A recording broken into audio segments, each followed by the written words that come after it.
మన ఛానల్ని first time చూస్తున్న వాళ్ళు ఎవరైనా ఉంటే లైక్ చేయండి, షేర్ చేయండి. మరిన్ని ఇంట్రెస్టింగ్ వీడియోస్ కోసం మన ఛానల్ తప్పకుండా సబ్స్క్రైబ్ చేసుకోండి. మీరిచ్చే ఒక లైక్, సబ్స్క్రైబ్ మాకెంతో ప్రోత్సాహాన్ని ఇస్తుంది. చీకటి రాత్రి. ఊరికి దూరంగా గుడిసెలో ఓ ఒంటరి నిండు చూలాలి ప్రసవ వేదన. సహాయం కోసం ఆమె చేసిన ఆక్రందన అడవిగాచిన వెన్నెలైపోయింది. అంతలోనే దొంగ దొంగ అంటూ కేకలు, పరుగుల శబ్దాలు. ఆమెలో ఏదో ఆశ. కానీ దొంగే గుడిసెలో దూరాడు. ఆమె కంఠం మీద కత్తి గుచ్చి అరిస్తే చంపుతా అన్నాడు. ఇంతకీ ఆ రాత్రి ఆ గుడిసెలో ఆ ఊళ్ళో ఏం జరిగింది? ఆ రాత్రి వెన్నెల జాడలేని నల్లని రాత్రి. సకల జీవరాశులను వణికిస్తున్న చల్లని రాత్రి. దట్టంగా మంచు కురుస్తున్న నడిరాత్రి. అంతటా నిశ్శబ్దం అలుముకున్న కాలరాత్రి. ఊరికి దూరంగా ఒంటరిగా దీనంగా చిన్న గుడిసె. సన్నగా బాధగా వెలుగుతున్న దీపం బుడ్డి, కిర్రుకిర్రుమంటూ మూలుగుతున్న కుక్కి మంచం, చిక్కి శల్యమైనట్టు పీలికలు తేలిన చిరుగుల బొంత, దానిమీద అటూ ఇటూ దొల్లుతూ హృదయ విదారకంగా ఆక్రందిస్తున్న ఒంటరి అబల, నొప్పులకు తాళలేక బిగ్గరగా రోదిస్తున్న నిండు చూలాలు. కడుపులో బిడ్డ అడ్డం తిరిగిందో లేక పేగులు బిడ్డ మెడకు చుట్టుకుపోయాయో తెలియదు గాని 2 గంటల నుంచి ప్రసవ వేదన అనుభవిస్తుంది. నరకాన్ని చవి చూస్తుంది. ఆమె గుడిసె జనవాసాలకు దూరంగా ఉండడంతో ఆమె రోదన అరణ్య రోదనగానే మిగిలిపోతుంది. బిడ్డను కనడానికి ఆమె గింజుకుని అలసిపోయింది. ఏడ్చి ఏడ్చి కన్నీళ్లు ఇంకిపోయాయి. పళ్ళు బిగపట్టి పిడికళ్ళు బిగించి కాళ్లను మంచం కోళ్లకు తన్నిపెట్టి నిస్సహాయంగా నిస్సత్తువుగా పడి ఉంది. తన మీద దయతల్చమని ముక్కోటి దేవతలను మూగగా ప్రార్థిస్తుంది ఆమె. కడుపులోని బిడ్డను క్షేమంగా భూమి మీద పడేయమని దయనీయంగా వేడుకుంటుంది. తన భర్త ప్రతిరూపాన్ని ఆ బిడ్డలో చూసుకునే అదృష్టం కలిగించమని అతి దీనంగా ప్రాధేయపడుతుంది. సాయం కోసం ఆశగా ఆర్తిగా అశోకవనంలోని సీతల, కౌరవ సభలోని ద్రౌపదిలా ఎదురుచూస్తుంది. ఆమె పేరు గంగ. శివుడి జటాజటంలో బంధించబడిన గంగను భూమి మీదకు తీసుకురావడానికి భగీరథుడు ఎంతగా కష్టపడ్డాడో, మేనత్త అధీనంలో ఉన్న ఈ గంగను భార్యగా తన గుడిసెకు తీసుకురావడానికి కూడా అంతలా కష్టపడ్డాడు శివుడు. కల్లుగీత కార్మికుడైన శివుడు పుట్టి బుద్ధెరగక ముందే అతడి అయ్య చెట్టుపై నుంచి కిందపడి పైకెళ్ళిపోయాడు. ఎదిగిన తర్వాత అతడి తల్లిని కూడా ఏదో మాయదారి రోగం వచ్చి తీసుకుపోయింది. దాంతో ఒంటరివాడైపోయాడు శివుడు. ఒంటరితనం పోగొట్టుకోవడం కోసం ఓ తోడు తెచ్చుకోవాలనుకున్నాడు.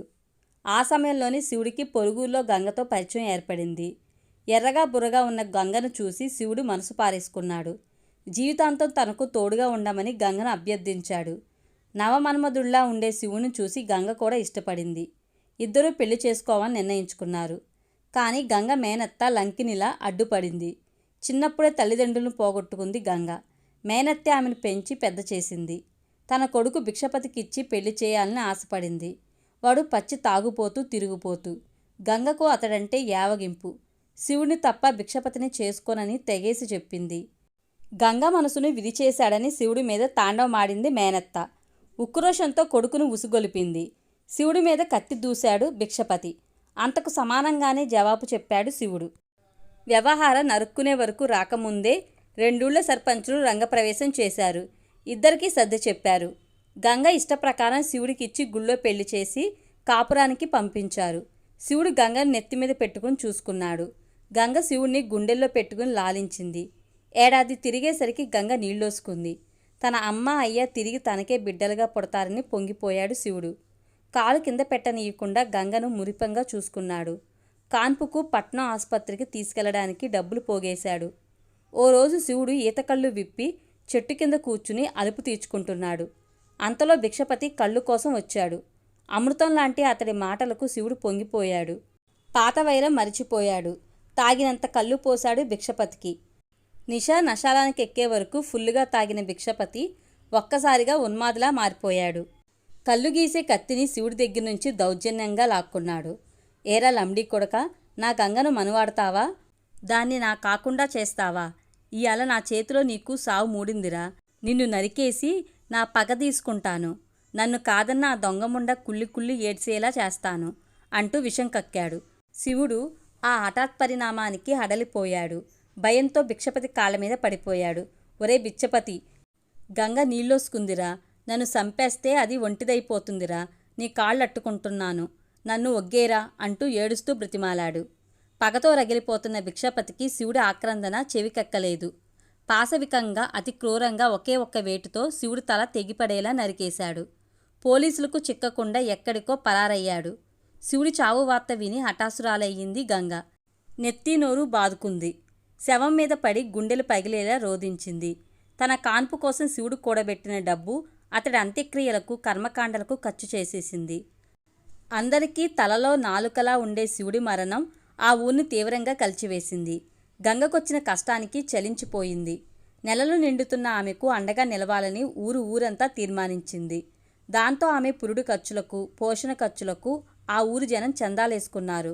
ఆమెను దగ్గరుండి చూసుకోవడానికి, పురుడు పోయడానికి మంత్రసాని రంగమ్మను జీతానికి కుదిర్చాడు సర్పంచ్ దాలినాయుడు. ఆ రోజు ఆ ఊళ్ళో మరిడమ్మ జాతర. కూతురు అల్లుడు వచ్చారని రంగమ్మ ఆ రాత్రికి గంగకు తోడుగా పడుకోవడానికి రానన్నది. గంగకు ఇంకా నొప్పులొస్తున్న సూచన కనిపించడం లేదు. అందుకే గంగ కూడా సరేనన్నది. రోజంతా జాతరలో పాల్గొని ఊరి జనం అలసిపోయారు. ఆ రాత్రి గాఢ నిద్రలోకి జారుకున్నారు. ఆ సమయంలోనే గంగకు నొప్పులు మొదలయ్యాయి. చిరుగాలి పెనుగాలిగా మారినట్టు, చిరుజల్లు జడివానిగా రూపాంతరం చెందినట్టు చిన్నగా మొదలైన నొప్పులు అంతకంతకు తీవ్రమయ్యాయి. భరించలేని స్థాయికి చేరుకున్నాయి. ఆ రాత్రి సుదీర్ఘంగా, భయంకరంగా సాగుతుంది.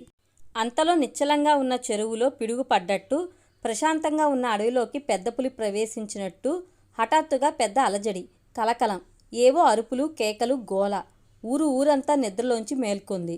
ఎవరినో కోపంగా, ద్వేషంగా తరుముతుంది. దొంగ దొంగ పట్టుకోండి, ఆ నా కొడుకుని సంపేయండి, సంపేయండి. ఆ అరుపులు గంగ చెవులకు లీలగా సోకాయి. చెవుల్లో అమృతం పోస్తున్నట్టుగాను, పోతున్న ప్రాణం తిరిగొచ్చినట్లుగాను అనిపించింది. పురిటి నొప్పులను మౌనంగా భరిస్తూ చెవులు రిక్కించి శ్రద్ధగా వింటుంది. ఆ అరుపులు గుడిసె సమీపంలోకి రాగానే గట్టిగా అరిచి, ఏడ్చి తను ఆపదలో ఉన్నానన్న సంకేతం ఇవ్వాలని ఆశగా ఎదురుచూస్తుంది. అంతలో గుడిసెలో ఏదో శబ్దం. గంగ ఉలిక్కిపడి చూసింది. ముసుగు కప్పుకున్న నల్లని ఆకారం ఆయాసంతో వగరుస్తుంది. గంగకు ఆ ఆకారం దొంగని తెలిసిపోయింది. భయంతో నోరు తెరవబోయింది. అంతలో ఆ నోటిని ఎడమ చేత్తో గట్టిగా మూసేశాడు దొంగ. మరో చేతిలో ఉన్న నగల మూట మంచం కింద పడేసి మొల్లోంచి కత్తి తీసి పీక మీద పెట్టాడు. ఒసేయ్, అరిసినావా పీక కోసేస్తాను, అట్టాగే కదలకుండా పడుండు అంటూ నెమ్మదిగా గద్దించాడు. గంగ బిత్తరపోయింది. భయంతో బిగుసుకుపోయింది. దొంగ మొరటు చెయ్యి ఆమె నోటిని బలంగా అదిమిపెట్టి ఊపిరాడకుండా చేస్తుంది. పీక మీద కత్తి, కంఠం మీద చిన్నగా ఘాటు పెడుతుంది. మరోవైపు ప్రసవ వేదన ఆమెకు నరకం చూపెడుతుంది. అరుపులు గుడిసెను సమీపించాయి. దొంగ గుండెలు టపటపా కొట్టుకున్నాయి. అతడి ఎడమ చెయ్యి మరింత మొరటగా గంగను అదిమింది. ఆమె కుడితిలో పడ్డ ఎలుకలా గిలగిలా కొట్టుకుంటుంది. ఆ దొంగన కొడుకు మన కళ్ళు గప్పి పారిపోనాడు. ఆడిటేపు నేడు, అటేపున్నాడేమో ఓ గొంతు సందేహం వ్యక్తం చేసింది. అవును, ఆడు అటే పెళ్ళుంటాడు. బేగా అటు పరిగెత్తండి, పరిగెత్తండి మరో గొంతు సమర్థిస్తూ తొందర చేసింది. అరుపులు క్రమంగా దూరమయ్యాయి. దొంగ మనసు కుదుటపడింది. గంగ నోటి మీద నుంచి చేతిని తీసేసి కత్తిని మొల్లో దోపుకున్నాడు. గంగ కాస్త తెప్పరిల్లింది. గుండెల నిండా ఊపిరి పీల్చుకుంటూ దొంగని ఎగదిగా చూసింది. అంత కష్టంలోనే ఆమె మొహం కోపంతో ఎర్రబడింది.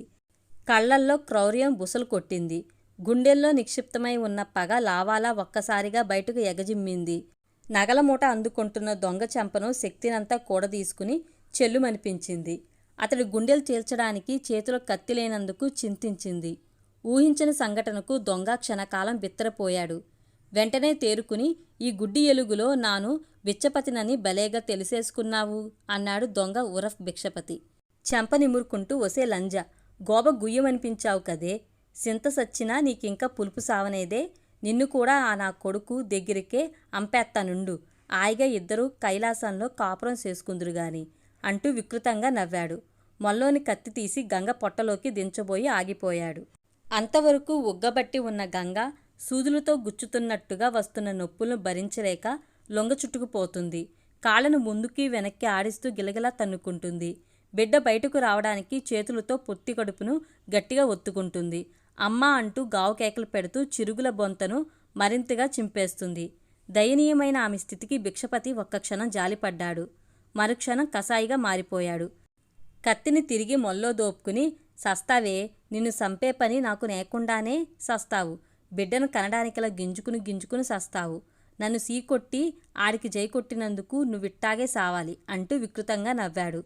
గంగ ప్రసవ వేదను రాక్షసంగా వీక్షిస్తూ వినోదిస్తూ నిలబడ్డాడు భిక్షపతి. శివుడిని చంపేశాక పోలీసు నుంచి తప్పించుకోవడం కోసం ఎన్నో ఊళ్ళు తిరిగాడు. తాగడానికి తినడానికి డబ్బులు లేక అల్లాడిపోయాడు. చివరకు చిల్లర దొంగతనాలు మొదలుపెట్టాడు. ఆ దొంగతనాలు అతడికి తృప్తినివ్వలేదు.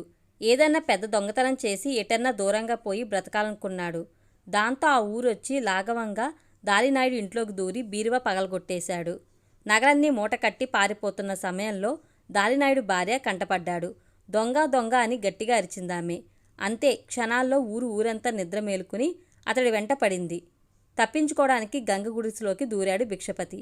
పొత్తికడుపు పగిలిపోతుందేమో అన్నంతగా వస్తున్న నొప్పులకు గంగ బేగిలిపోయింది. గజగజ వణికించే అంత చలిలోనూ ఒళ్ళంతా చెమటలు పట్టేశాయి. శివుడు ప్రతిరూపాన్ని సజీవంగా భూమి మీదకు తీసుకురాలేనన్న బాధ ఆమెను చుట్టుముట్టింది. ఆ క్షణంలో ఆమెకు భిక్షపతి మీద కోపం కంటే ఆ బాధే ఎక్కువగా ఉంది. మరో మనిషి సాయం లేకుండా తనకు కాన్పు జరగదని అర్థమైంది. శివుడు మళ్ళా పుట్టాలా, తన బతుకు మళ్ళా సిగురించాలా, అందుకు తన పచ్చని కాపురాన్ని సిదిమేసినోన్నే రక్షించమని ఏడుకోవాలా, తనకంతకంటే ఏరే దారేది లేదు అని తన మనసుకు సర్ది చెప్పుకుంది గంగ. పగను కోపాన్ని పురిటి బాధతో పాటే అణిచిపెట్టి భిక్షపతి వైపు దైన్యంగా చూసింది. ఒరే బిచ్చపతి, కాపాడ్రా, కడుపులో ఉన్న శివుడి ప్రతిరూపానికి జీవం పోయిరా, బేగా ఎల్లి మంత్రసాని రంగమ్మను తీసుకునిరారా, అలా చేసి నువ్వు చేసిన పాపాన్ని కూస్తన్న కడిగేసుకోరా, నువ్వు మడిసివేనని నిరూపించుకోరా అంటూ చేతులు జోడించి దండం పెట్టింది. భిక్షపతి కుత్సిత హృదయం కాస్తైనా కరగలేదు. అంగుళమైన అడుగు ముందుకు పడలేదు. గంగవైపు చేత్కారంగా చూస్తూ, ఒడ్డున పడ్డ శాప గిలగిలా కొట్టుకుని సచ్చినట్టు నువ్వు సస్తే చూడాలని నా నాశపడుతుంటే కాపాడమని దండమెడతావేంటే ఎర్రిగంగ. ఈ బిచ్చపతి నాగుపాములంటోడు, పగబడితే కాటేస్తాడే తప్ప సాయం చేయమన్నా చేయడు అన్నాడు వికటాటహాసం చేస్తూ. అంతలో దూరం నుంచి జనం అరుపులు వినిపించాయి. భిక్షపతి బెదిరిపోతూ, నీ సావు చూసే అదృష్టం నాకు నేదే, ఇట్టాగే తెల్లాలు గిలగిలా తన్నుకుంటూ కడుపు పగిలి సావు ఉక్రోషంగా అని నగల మూటతో గాబరాగా గుడిసెలోంచి బయటకొచ్చి చిక్కని చీకట్లో కలిసిపోయాడు. తుఫాన్లో చిక్కుకుని గమ్యం లేకుండా సాగిపోతున్న నావల అడ్డదిడ్డంగా పరుగు తీస్తున్నాడు భిక్షపతి. పరిగెత్తి అలిసిపోయి ఓ గొడ్లపాక దగ్గర ఆగిపోయాడు. కట్టుకొయ్యను ఆనుకుని అలుపు తీర్చుకుంటూ బీడీ నోట్లో పెట్టుకుని అగ్గిపుల్ల వెలిగించాడు. ఆ మసగ వెలుగులో అతడికి ఈనుతున్న ఓ ఆవు కనిపించింది. పెయ్య సగం వరకు బయటకొచ్చింది. మిగతా సగం బయటకు రాక ఆవు ఆపసోపాలు పడుతుంది. ఈనడానికి తెగ గింజుకుంటుంది. అతడికి గంగ అసహాయ రూపం కళ్ళ ముందు కదలాడింది. ఆమె చేసిన ఆర్తనాదాలు చెవుల్లో గింగురుమన్నాయి. అవి అతడి అంతరాంతరాలలో దాగి ఉన్న మానవత్వాన్ని తట్టి లేపాయి. ఆమె అన్న మాటలు అతడి ఆలోచనలు రేపాయి. అంతర్మదనానికి దారి తీశాయి. నాను మడిసినేనా, లేక రక్తం రుచి మరిగిన జంతువునా? జంతువునే. లేకపోతే ఓ నిండు జీవాన్ని అన్యాయంగా బలెందుకు తీసుకుంటాను? పురిటి నొప్పులతో సావు బతుకుల మీదున్న గంగను ఒంటరిగా ఒగ్గేసి ఇలాగ ఎందుకు వచ్చేస్తాను? మడిసి పుట్టక పుట్టి జంతువులా ఉంటే లాభమేటి? గంగెవరు? నా మేనమామ కూతురు కాదేటి? ఇంతప్పటినుంచి కలిసి ఆడుకున్నోళ్ళం కాదేటి? దాన్ని నానిష్టపడ్డాను, అది నన్ను ఇష్టపడలేదు. బుర్రలేనోణ్ణి అది నన్నెలాగ ఇష్టపడతది? నానేమన్నా శ్రీరామచంద్రున్నా కాదే, చెడు తిరుగులు తిరిగిన ఎదవన్నర ఎదవని. ఏ ఆడపిల్ల అయినా అట్టాంటోణ్ణి మనువాడతదా? ఆడదుగాక ఆడదు. గంగా అంతే. ఆ మాత్రానికే దాని బతుకుని బుగ్గుపాలు చేసేసినాను. దానికి పుట్టెడి ఇచారాన్ని మిగిల్చేసినాను. నానెప్పటికైనా బుద్ధి తెచ్చుకోవాలా. ఆలస్యం లేకుండా బేగా లగెత్తి రంగమ్మను గంగ గుడిసెకి తీసుకెళ్లాలా. గంగ పానం కాపాడాలా. దాని కడుపులోని జీవానికి పానం పొయ్యాలా. ఊళ్ళో వాళ్ళు కొట్టి సంపేసినా పన్నేదు. మక్కలిరగొట్టి పోలీసోళ్లకు అప్పచెప్పినా పర్లేదు. నాను జంతువును కాదు, మడిసినని నిరూపించుకుంటాను. నే చేసిన పాపం కూసింతన్నా కడిగేసుకుంటాను. భిక్షపతిలో అంతర్మదనం చెలరేగింది. ఆవు పెయ్యను భూమి మీద పడేయడానికి నానా అవస్థలు పడుతుంది. అంబా అంటూ అరుస్తూ తన ప్రసవ వేదన పడుతుంది. క్షణం ఆలస్యం చేయకుండా ఆవు దగ్గరికి వెళ్ళాడు భిక్షపతి. సగం బయటకు వచ్చిన పెయ్యను పట్టుకుని నేర్పుగా ఒడుపుగా బయటకు లాగేశాడు. ఆవు అప్పటి వరకు పడిన బాధ మరిచిపోయి దిగ్గున పైకి లేచింది. ఆవు కృతజ్ఞతగా భిక్షపతి వైపు చూసింది. మాతృత్వం మధురిమను ఆస్వాదిస్తూ ప్రేమగా తన బిడ్డను నాకే పనిలో పడింది. ఓ మంచి పని చేసినందుకు తృప్తిగా నిట్టూర్చాడు భిక్షపతి. గంగ కళ్ళల్లో కూడా అలాంటి ఆనందం చూడాలనుకున్నాడు. పాము కుబుసం విడిచినట్టు, కన్నుడు కవచకుండలాలు ఒలిచి తీసేసినట్టు పగా ద్వేషం వదిలేశాడు భిక్షపతి. మానవత్వం కవచంగా ధరించి ఊరి వైపు పరుగు తీశాడు. ఒంట్లో శక్తి సన్నగిల్లేలా పరిగెత్తి ఊరి మధ్యలోకి చేరుకున్నాడు. అక్కడ జనం గుంపుగా ఉన్నారు. దొంగ మీద గుర్రుగా ఉన్నారు. భిక్షపతి అన్నిటికీ తెగించిన వాళ్ళ ఆ గుంపును చీల్చుకుని దాలినాయుడు దగ్గరకు వెళ్ళాడు. నగల మూట ఆయన చేతుల్లో పెట్టి కాళ్ళ మీద పడ్డాడు. పశ్చాత్తాపంతో కుమిలిపోతూ, ధర్మప్రభో, నన్ను క్షమించండి. గంగను కాపాడండి. అది పురిటి నొప్పులతో గింజుకుంటున్నది. కాన్పు జరక్క అల్లాడిపోతున్నది. కాసేపుంటే సచ్చేలాగుంది. కావలిస్తే నన్ను సంపియండి. దాన్ని మాత్రం రక్షించండి. బేగా రంగమ్మను పంపి దాని ప్రాణాలు నిలపండి అంటూ ఏడ్చేశాడు. దొంగ భిక్షపతి అని తెలుసుకుని జనం విస్తుపోయారు. ఆ జనంలో ఉన్న రంగమ్మ వెంటనే తేరుకుని గంగ గుడిసెవైపు పరుగులందుకుంది. అక్కడే ఉన్న మిగతా ఆడోళ్లు కూడా ఆమెను అనుసరించారు. శివుడి ప్రాణం తీసిన భిక్షపతి మీద ఆ ఊరి జనం కోపంగా ఉన్నారు. కనిపిస్తే చంపేయాలన్నంత కసిగా ఉన్నారు. ఎప్పుడు దొరుకుతారా అని ఎదురు చూస్తున్న వాళ్ళకిప్పుడు చేయంత దూరంలోనే ఉన్నాడు. దాలినాయుడు తన కాళ్ల మీద పడున్న భిక్షపతిని కుప్పించి తన్నాడు. కల్లెర్ర చేశాడు. లంబడీ కొడుక, ఎంత ధైర్యంరా నీకు? నా ఇంటికే కన్నం ఎత్తవా? మా ఊరుడని చూడకుండా మేకను అమ్మోరికి బలిచ్చినట్టు శివుడి పీక నరికెత్తవా? గంగను దిక్కులేని దాన్ని చేత్తవా? నా కొడుక, దొరికినావురా. నిన్నిప్పుడు ముక్కలు ముక్కలు కింద నరికేసి తెల్లారి కాకులకు గిద్దలకు వేసేస్తారా? ప్రళయకాల రుద్రుడిలా ఊగిపోతూ కోపంగా తన్నడం ప్రారంభించాడు దాలినాయుడు. అదే అదునుగా జనం భిక్షపతి మీద విరుచుకుపడ్డారు. బూతులు తిడుతూ తలో చెయ్యి వేసి గొడ్డును బాదినట్టు బాదారు. ఈడ్చుకెళ్లి కరెంటు స్తంభానికి కట్టేశారు. ఈ నా కొడుకుని ప్రాణాలతో ఉంచకూడదు, సంపేయాలి. ఈయన సంపి మనం పాపం మూటగట్టుకోవడం ఎందుకు? పోలీసులకు ఒప్పజెప్తే సరి. పోలీసోళ్లకు ఒప్పజెప్తే కోర్టులు సాక్షికాలంటూ సాగదీస్తా తప్ప శిక్షడదు. సంపేయడమే న్యాయం. అట్టాగైతే దెబ్బకు దెబ్బ, తలకు తల. ఈ ఎదవతలని బండరాయితో పచ్చడి చేసేద్దాం. అట్టాగొద్దురా ఈరగే. ఈడో పిచ్చి కుక్క. మున్సిపాలిటీ వాళ్ళు పిచ్చి కుక్కలను కరెంటెట్టి సంపేసినట్టు చేస్తే సరి. అందరి మాటలు విన్న దాలినాయుడు ఆ ఆఖరి మాటనే ఖాయం చేశాడు. ఆ సలహా ఇచ్చిన వాడినే ఆ పని చేయమని ఆర్డరేశాడు. దాంతో వాడు రంగంలోకి దిగాడు. వైరు తెచ్చి ఒక కొసను భిక్షపతి నడుంకు చుట్టాడు. మరో కొస స్విచ్ బోర్డు దగ్గరకు తీసుకెళ్లాడు. చావు బతుకుల మధ్య కొట్టుమిట్టాడుతున్న భిక్షపతికి అంతా తెలుస్తూనే ఉంది. నోట్లోంచి చెవిలోంచి రక్తం కారుతున్నా, నుజ్జు నుజ్జైన దేహం సహకరించడానికి మొరాయిస్తున్నా ఎలాగో ఓపిక తెచ్చుకుని, సంపియండి బాబు, ఈ పిచ్చి కుక్కను సంపియడమే న్యాయం. కానిండి బాబు, మీకు పుణ్యముంటది అన్నాడు. అక్కడ ఎవరూ అతడి మాటలు వినే స్థితిలో లేరు. అందరూ అతడి చావుతో శివుడి ఆత్మకు శాంతి కలిగించాలని పట్టుదలగా ఉన్నారు. వాణ్ణి చంపి గుట్టు చప్పుడు కాకుండా పూడ్చి చేయడానికి సిద్ధంగా ఉన్నారు. అంతలో రంగమ్మ ఆదరాబాదరాగా పరిగెత్తుకొచ్చి దాలినాయుడు ముందు నిలబడింది.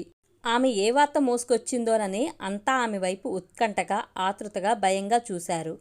రంగమ్మ ఆయాసం తీర్చుకుంది. కొద్దిలో గండం గడిచింది బాబు. ఈ బిచ్చపతి కబురందీయడం కూసింత ఆలస్యమైతే బిడ్డతో పాటు గంగ కూడా సచ్చుండేది. ఈ బిచ్చపతి ఆ రోజు మొగన్నాగా ఓ నిండు ప్రాణం తీసేసినాడు. ఈరోజు మడిసిలా మారి 2 నిండు ప్రాణాలు కాపాడాడు. గంగకు బుడ్డోడు పుట్టాడు బాబు. శివుడే మళ్ళా పుట్టాడని గంగ తెగ మురిసిపోతున్నది. ఆ యమ్మ ఈయన్ని సేమించేసింది బాబు. మీరంతా కలిసి ఎక్కడీయన్ని సంపేత్తోరనని బేగెల్లమని నన్నంపింది. కనికరించి ఒగ్గేయమంది. అంతకైతే పోలీసోళ్లకు ఒప్పజెప్పమంది గాని సంపుద్దంది బాబు అని ఆగి మళ్ళీ తనే బాబు సిన్నమాట. తమరికి నాను చెప్తున్నానని ఏమీ అనుకోవద్దు. ఈడు తన తప్పు తెలుసుకుని మడిసితనం చూపించాడు. పుట్టెడు దుఃఖంలో ఉన్న ఆ యమ్మ కూడా ఈయన్ని ఒగ్గేయమంది. మనం కూడా అంటూ నీళ్లు నమిలింది. దాలినాయుడు మందహాసం చేస్తూ సరే, అట్టాగే చేద్దాం. శివుడు మళ్ళా పుట్టిన ఆనందంలో ఈయన్ని ఇడిసేద్దాం అంటూ జనం వైపు తిరిగాడు. పిచ్చి కుక్కను సంపేయాలా? కాదన్ను. నే పోతే అది మనల్ని సంపేద్ది.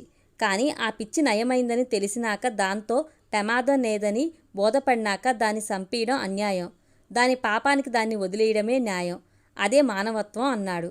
భిక్షపతిని బుద్ధిగా బతకమని హితోపదేశం చేస్తూ స్తంభానికి అతన్ని కట్టిన తాను విప్పేసి నడుముకి చుట్టిన వైర్ను తీసేసి పొమ్మన్నాడు. జనం దెబ్బలకు భిక్షపతి దేహం పచ్చి పుండైపోయింది. అడిగేయలేక నిలబడలేక మొదలు నరికిన చెట్టులా కూలబడిపోయాడు. రంగమ్మ మాటలు భిక్షపతి నోట్లో తులసి తీర్థం పోసినట్టనిపించాయి. మానవత్వం పరిమళించిన ఆ రాత్రి ఇంకా ముగియకుండానే అతడు సంతృప్తిగా తన జీవితాన్ని ముగించేశాడు. ఈ వీడియో కనుక మీకు నచ్చినట్లయితే లైక్ చేయండి, షేర్ చేయండి. మరిన్ని ఇంట్రెస్టింగ్ వీడియోస్ కోసం మన ఛానల్ తప్పకుండా సబ్స్క్రైబ్ చేసుకోండి. Thank you.